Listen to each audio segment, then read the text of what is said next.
السلام علیکم ورحمۃ اللہ وبرکاتہ۔ بسم اللہ الرحمن الرحیم۔ کفر و شرک کا بیان۔ ہندو لوگوں اور غیر مسلموں کے تہواروں میں کسی بھی طرح کا حصہ لینا، جیسا کہ پٹاخہ پھوڑنا، دیوالی کے دن چراغ جلانا، دشہرا کے دن گھوڑے دوڑانا، ہولی کے دن آگ جلانا، اترائن کے دن پتنگ چڑھانا سب حرام ہے۔ بعض علماء نے تو اس کو کفر لکھا ہے، یعنی مذکورہ سب اعمال کفریہ اعمال ہیں۔ ان اعمال سے مسلمان کفر کے قریب پہنچ جاتا ہے، اس کا ایمان خطرے میں ہے۔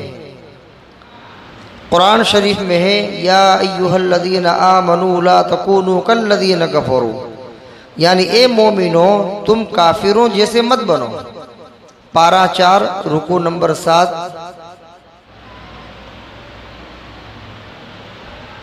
فتاوی عبد الغنی صفحہ 86۔ اس کے اندر یہ بتلایا کہ یہ غیر مسلموں کے جو تہوار ہیں اس کو منانا، اس میں حصہ لینا، اس میں شریک ہونا، یہ بہت بڑے گناہ ہے، حرام ہے۔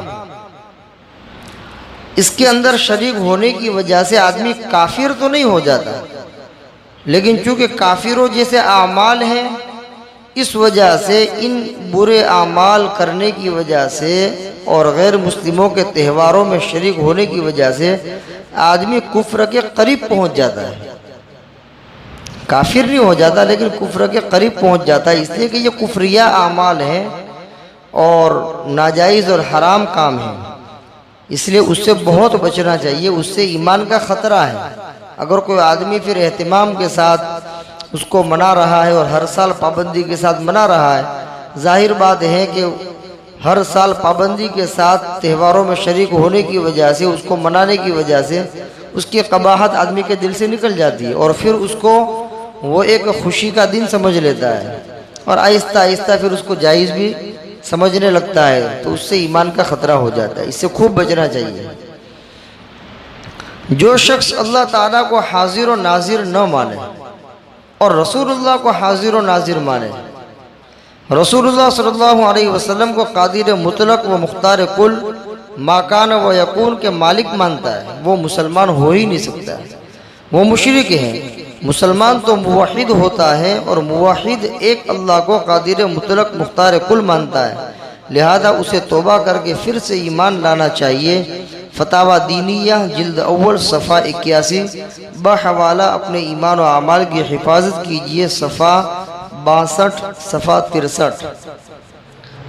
یعنی جو آدمی اللہ کو حاضر ناظر نہ مانے اور اللہ کے رسول کو حاضر ناظر مانے، مشرک ہے، اس لیے کہ ہر جگہ اللہ تعالی حاضر و ناظر ہے، ہر جگہ اللہ حاضر ہے، لیکن اللہ کے نبی ہر جگہ حاضر نہیں ہے۔ ہمارا عقیدہ ہے کہ ہمارے نبی حضرت محمد صلی اللہ علیہ وسلم دنیا کے ہر کونے میں اور ہر جگہ حاضر نہیں ہے، بلکہ وہ اپنی قبر مبارک کے اندر زندہ ہے اور وہاں موجود ہے، یہ عقیدہ ہے۔ لیکن اب کوئی یہ مانتا ہے کہ جس طرح اللہ حاضر ناظر ہے اس طرح اللہ کے نبی بھی حاضر ناظر ہیں، یا یہ مانتا ہے کہ اللہ حاضر ناظر نہیں ہے اور اللہ کے نبی حاضر ناظر ہیں، تو یہ کفریہ عقیدہ ہے، شرکیہ عقیدہ ہے، اس سے آدمی مشرک ہو جاتا ہے۔ اسی طریقے سے اللہ تعالیٰ کو اللہ کے رسول کو قادر مطلق مانتا ہے کہ سب کچھ طاقت ان کے پاس ہے، قادر مطلق، تمام کی تمام قدرت اللہ کے نبی کے پاس ہے۔ اس طرح اگر کوئی آدمی عقیدہ رکھتا ہے تو مشرک ہے۔ مختار کل، وہ جو چاہے ہو سکتا ہے، حالانکہ جو چاہے وہ ہوگا وہ اللہ کے حکم سے ہوگا۔ اللہ ہی ایک وہ ذات ہے کہ وہ جو چاہے کر سکتا ہے، اس کے علاوہ کسی کو کلی اختیار نہیں ہے کہ وہ اپنی مشیت سے، اپنے ارادے سے جو چاہے کرے، نہیں ہو سکتا ہے۔ لہذا قادر مطلق اللہ ہے، مختار کل اللہ ہے، اور اسی طریقے سے ما کان و یکون کا مالک، یعنی جو چاہا ہو گیا، اس کا مالک کون ہے؟ اللہ ہے۔ لہذا اللہ کے علاوہ ان صفات کو کسی اور کے بارے میں ثابت کرنا، نبی کریم صلی اللہ علیہ وسلم کے بارے میں ثابت کرنا اور عقیدہ رکھنا، یہ شرک ہے، اس سے آدمی مشرک ہو جاتا ہے۔ اللہ تعالی ہر مسلمان کی حفاظت فرمائے، برے عقائد سے، برے اعمال سے حفاظت فرمائے، اچھے اعمال کی توفیق عطا فرمائے، عقائد صحیحہ پر گامزن رہنے کی توفیق عطا فرمائے۔ وما علینا الا البلاغ۔ السلام علیکم ورحمۃ اللہ وبرکاتہ۔